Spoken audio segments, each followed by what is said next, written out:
Goeiemôre en weer eens baie welkom hier saam met ons by ons oggendoordenkingtyd. Ek glo en vertrou jy stap hierdie pad nog saam met ons van om met vuur te leef, met 'n brandende hart vir God te leef, aan die brand passievol vir hom vanaf ons altare elke dag.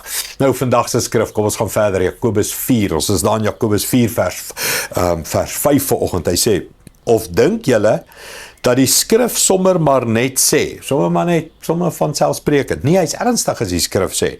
God wil die lewe wat hy ons gee, net vir homself hê." Wow. Mens, hoor daai mooi woorde. Die lewe wat God ons gee, wil hy net vir homself hê.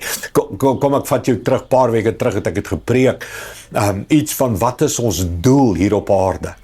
En as ek vir jou 'n boks hier neersit met 'n vreemde voorwerp, apparaat hier binne-in, en ek haal hom uit en ek sê vir jou, wat is die doel van hierdie voorwerp? Jy gaan nie kan sê nie, jy gaan probeer raai, het lyk soos 'n yskas, lyk soos 'n ysmaker, lyk soos 'n microwave, lyk soos 'n, jy weet nie regtig wat is sy doel nie. Waar vind jy uit, wat is iets se doel? By die een wat hom gemaak het, né? Dis die eerste manier. Die tweede manier waar jy uitvind wat is iets se doel is in die Owner's Manual, né? Elke ding wat gemaak word, kom met 'n klein boekie, en die boekie sê vir jou voordele, nadele, gebruik, nie gebruik, gevare, al hierdie klas van goed. Mens, ek en jy is presies dieselfde. Wie het ons gemaak? God. En waar gaan ons uitvind, wat is ons doel? Net by God. Nie by jouself. Jy kan nie vir 'n yskas vra, yskas, wat is jou doel nie? Yskas weet nie. Hy's gemaak deur iemand, General Electric, wie ook al, okay? Hy's gemaak deur iets in iemand. Jy en ek is gemaak deur iets in iemand. Dis God.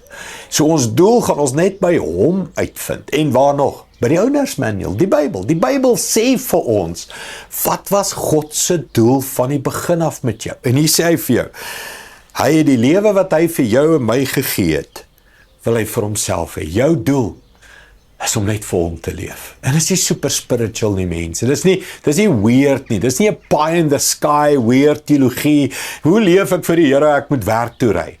Dis die manier hoe jy werk toe ry, wat vir die Here is. Dis die manier hoe jy werk. Maak nie saak wat jy doen nie. Van onderwyser, skoolsekretaresse, student, mens, prokureur, noem dit werk. Dis nie wat jy doen nie, dis hoe jy dit doen, want hy sê, dink jy die skrif, die Owner's Manual het te vergeefs gesê, die lewe wat ek jou gee hier op aarde, het ek vir jou gegee, sodat jy dit vir my sal leef. Mens, jou doel vandag is om tot eer van die Here te leef. Dis jou doel. Hy wil hierdie lewe wat hy my gegee het, wil hy terug hê. En hoe gee ek dit terug vir hom? Deur te sê, Here, wat ek vandag doen ek tot eer van U. Of dit kinders grootmaak is, of dit kinders raas is, eet of slaap of drink is. Hy sê selfs of ek lewe en of ek dood gaan. As ek deur 'n moeilike tyd gaan, dis hoe ek deur 'n moeilike tyd gaan. Dis hoe ek teleurstellings hanteer. Dis hoe ek frustrasies hanteer. Hy wil hê hierdie lewe is tot eer van hom.